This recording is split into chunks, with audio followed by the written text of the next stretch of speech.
here's a question. When it comes to caregiving, how do you prepare a loved one for a stay in the hospital, and how do you take care of your own needs while they're there? Well, Starr Calo-oy is a regular guest on Great Day Sunday, and today she's back with some helpful advice on that very issue in this segment of Caregiving 101. Starr, welcome back. Okay, good morning. These are the kind of things that once you start caregiving, you get in the mode of caregiving, you don't think about all of these things. What happens if a hospital stay comes up? What's kind of the first thing we should think about? Is it a checklist or what? Yeah, that's very good, Bridget. What you do is, first of all, let's take it from the beginning.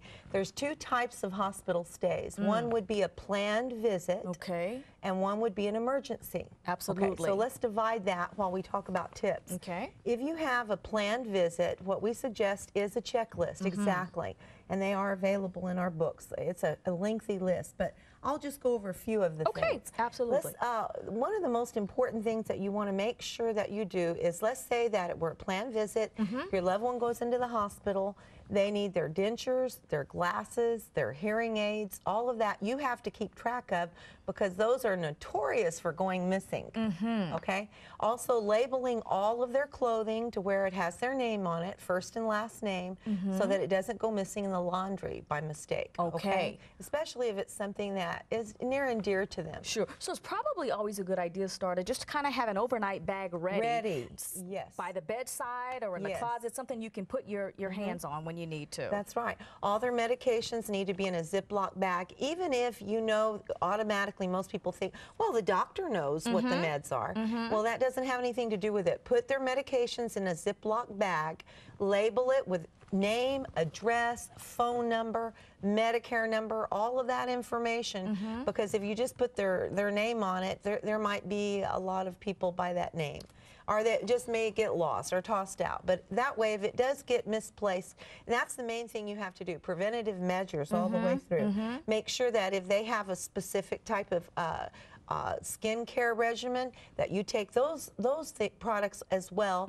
Same thing with shampoo, conditioner, or if it's waterless shampoo, take it with you just in case the hospital doesn't have those products, because your loved one might have skin allergies and you don't want any other complications to arise. And doesn't it just make the care that your loved one receives in the hospital that much easier, because the nurses don't have to worry about getting all of those things if you come prepared? That's right. And you don't have to get frustrated waiting on them. Yes, that's the advantage of a planned stay. That's right. So that overnight bag needs to have everything, including at the last minute, your reading material that you're going to want. Okay. If you want to take any kind of material to study, to work on, or anything in the room.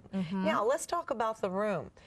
For example, if you are having a planned stay, you would want to have, you may want to have a suite. For example, when we've gone to the hospital before, we stay at a suite at the hospital if there's one available, so that way you can sleep there also with your loved one, or a family member can come and sleep. It is an upgrade. It's a little bit more money, but it might be worth it for you to investigate that, especially if your loved one has dementia, because you don't want just anyone handling them. Only you know, as the primary caregiver, what their specific idiosyncrasies are. See? And I've actually been in a hospital on a visit where a person actually had a suite, and there are tremendous advantages to it, because it seems as if the hospital staff really respects the fact that you are in a suite. It's a private setting. It's one-on-one. Yeah, and you have more attention that is paid to you. You pay a little more, you get more attention. You get what you pay for. Now, another very important thing is all the legal paperwork. If you are power of attorney, if someone else in your family is power of attorney, you need to have that legal paperwork set aside in a folder to take.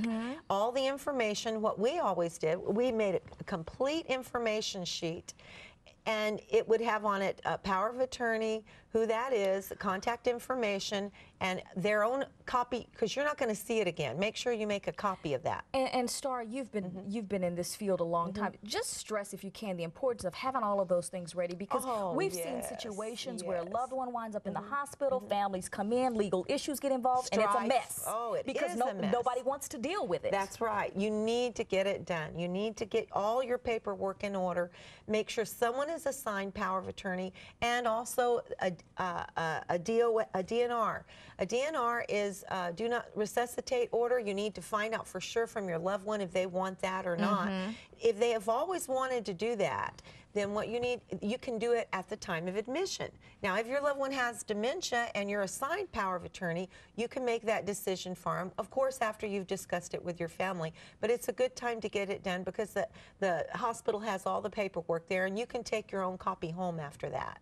But a DNR is very important to have that. If you've already got it, put it in the file, because that is one of the most vital pieces of information that you have. And there's never really a right time to talk about it. Bring it up and talk about it, because it will come up at some point in the process of caregiving. Well, all of these tips are actually in your books, which are wonderful books for anybody who's in the business of caregiving, whether you're a loved one, a nurse, or whomever.